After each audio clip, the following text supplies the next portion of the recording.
welcome back to my channel and welcome to another vintage tips and tricks video. Today I'm very excited to bring a much awaited, much requested video to you guys, and that is a 60s makeup tutorial. Today I'm going to focus specifically on the eyes because 60s makeup is quite elaborate, and if I did more than just the eyes it would be a very long video. This one is specifically inspired by Twiggy, of course, the queen of 60s eye makeup, and Julianne Moore from the film A Single Man. There is a scene in which she's doing her makeup in that film that I love. I highly recommend going and watching the film in general and checking that scene out because it's really interesting how she's doing her makeup, and quite a sort of tragic scene, but at the same time she is completely fabulous.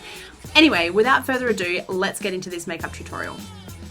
So I have already done the foundations of my makeup. That is, I've put primer on, I've put foundation, I've put concealer, and I have put just a little bit of blush. The 60s kind of face is a little bit fresher and dewier. A lot of the actresses, you could actually see their freckles and stuff. You can hear Miles actually hidden behind the cupboard. He's so cute.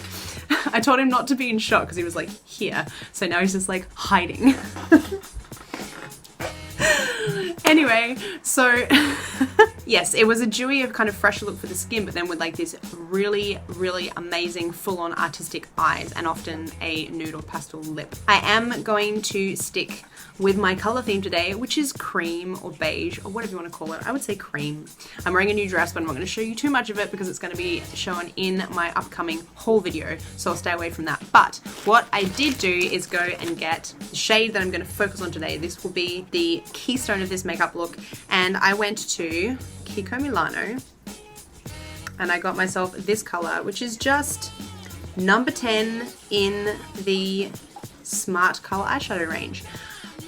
Kiko Milano are one of those companies that aren't actually registered as being vegan and cruelty free, but they do ascertain on their website that they are cruelty free and they don't have any animal products other than sometimes lanolin and beeswax, and I did check with the products that I'm using whether or not they have either of those things in them, and they don't, so we're safe. But I found their eyeshadow is fantastic because it swatches really well. I did grab a mascara from them, which I don't love, gotta be honest. I'm still using it because it's the only one I have at the moment, but it is very wet and I do find it gets everywhere when I'm waiting for it to dry. So I wouldn't recommend that, and you don't get a lot of volume from it.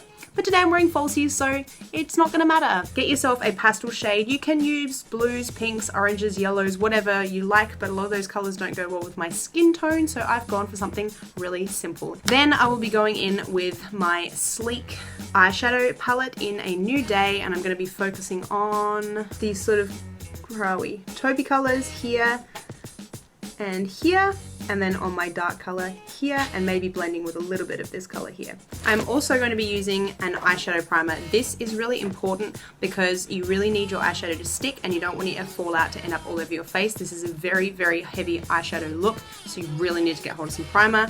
I recently got the NYX Proof It primer. Not sponsored, I just heard that it was really good, especially for a budget brand. I think it was like under £5, so it was very cheap. And so far I found it to be an extremely good product, so I'm going to start in with some of that. Also, I just discovered this hairstyle, so if you guys would like a tutorial on this, I'm kind of in love with it. Yeah, I would be happy to share it with you. It is surprisingly easy. This was supposed to be my quick kind of 60s look, and it turned out to be like the most 60s do I've ever done. So yeah, thumbs up if you would like a tutorial on this and comment down below.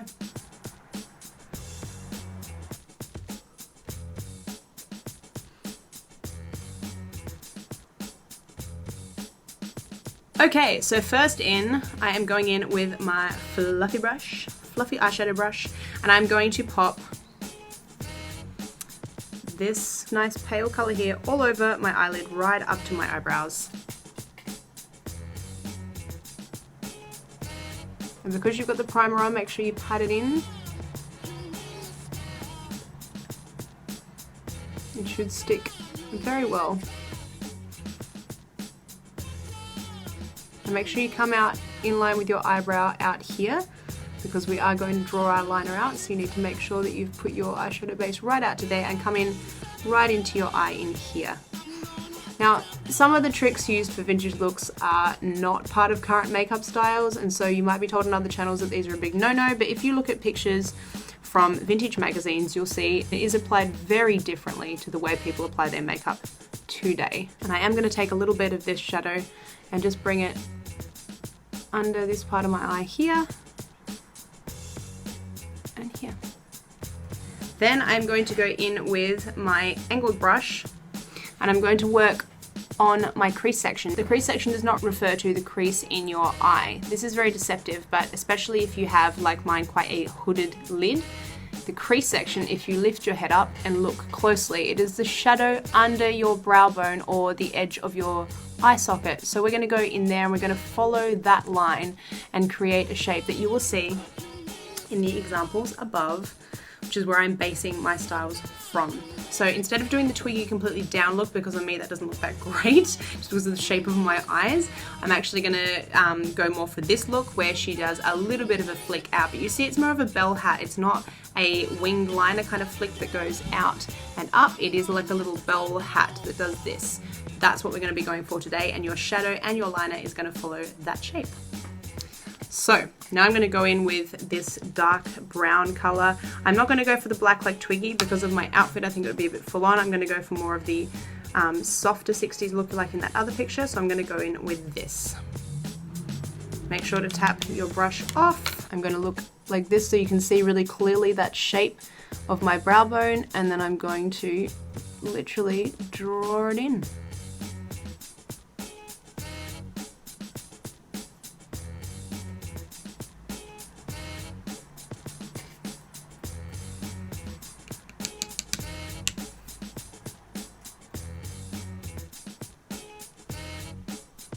When I come onto the inside of my eye, I'm going to just flick it out a little bit. So essentially I'm following the shape of my waterline.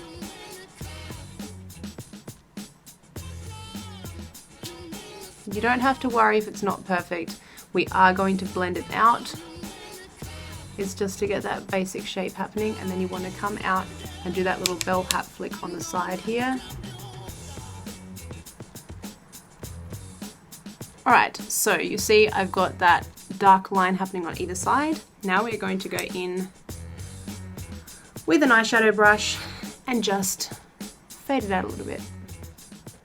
You don't want it to look too harsh, unless you're going to go for the Twiggy look, but even so you can see that it's blended out. And do blend it down and into the top of your eyeball. So again, for me, that's not my crease, that's actually the shape of my eyeball coming out of my eye as I put my brush in. If you push your brush in and around your eyeball, it will kind of do the work for you. And then flick it out to the side. Okay, so that is the two sides blended. You can see it's quite a bold line and it is quite a deep set look. That's what the 60s was all about, yo. Okay, then with a clean shadow brush, we're going to go in with our nice bold eyeshadow. Make sure it is a matte shadow, that's actually quite important. 50s did have sparkly shades, but the 60s was all about the matte look, and you're going to get a lot of pigment. Right, you may get some fallout under here, you might want to use a shadow guard. In fact, I'm going to use a tissue and just like so. And then we're going to put it all over the lid underneath that guideline. Go right into the corners as well and right out underneath that flick, because our eyeliner is going to go out there, so we want to make sure we're creating something to meet up with to get that cat's eye look. And don't be afraid, really stamp it on in there and get plenty of colour on, guys. And then we're going to come into the corner of the eye and just a little bit underneath here. Okay, so you can see it is quite a heavy shadow look. Now we're going to go in with our liner. I always use Kat Von D's liquid liner. It's got a fantastic brush tip, and being a liquid liner, it is nice and pigmented as well. So for now, I'm actually just going to bring my liner down to the corner of my eye. So I'm literally going to follow my lash line, and I will do the wingtip afterwards, just so I can really control the shape, because it's not the usual flick that I do.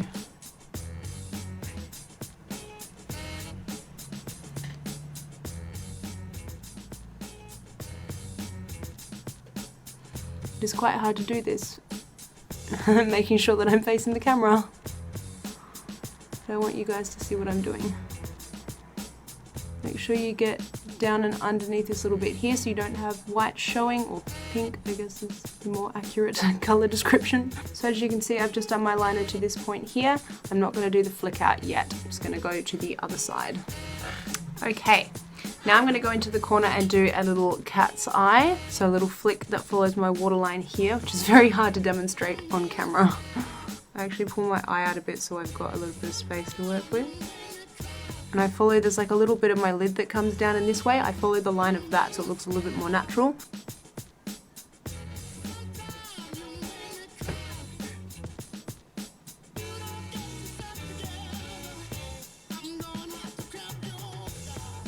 And now we're going to do the line out. So we're going to bring it right down to the little crease in my eye here and then follow this shape.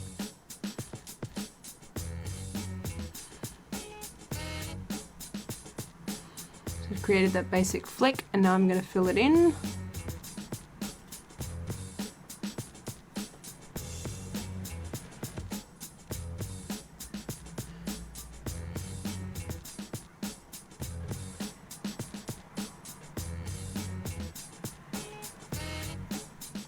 Okay, so we've created that kind of bell-shaped flick. It actually comes down quite a lot and then out. Now we're going to create a little line underneath each of your lashes. Now when you first do this, it's going to look really weird, but if you have a look in these pictures, you'll see that they've actually drawn in little lash lines. I promise once you put your mascara on, this won't look so bizarre and emo, but here's how to do it at the start. So pull your eye out, come in nice and close to your bottom lashes and use the side of your brush. Go underneath your bottom lashes right up to your lash line and gently draw a little arc. I'm going to go back this way again with the side of my brush.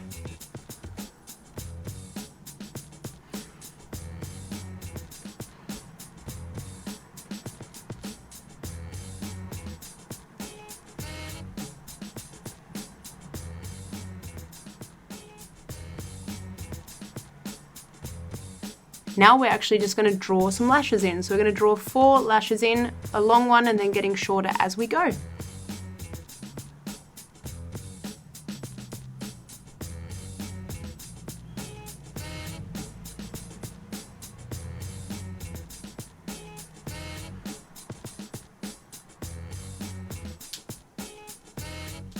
I'm going to do the same on this side.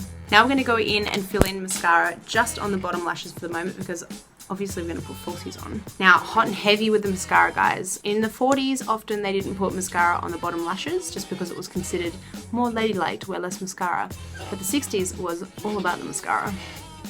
So don't be shy. Seriously, don't buy this mascara. It is so crap. Just got it everywhere after all the effort that I just put in. If you have a good mascara, this will look way better than mine does. Guys, I think it might be falsies time. Don't forget when you're doing your falsies to let the glue dry a little bit. You want to leave it for about 30 seconds. Otherwise it will be far too wet and you'll have a lot of trouble controlling the placement of your lashes. Okay, so there's both my falsies on. Now I need to let them dry.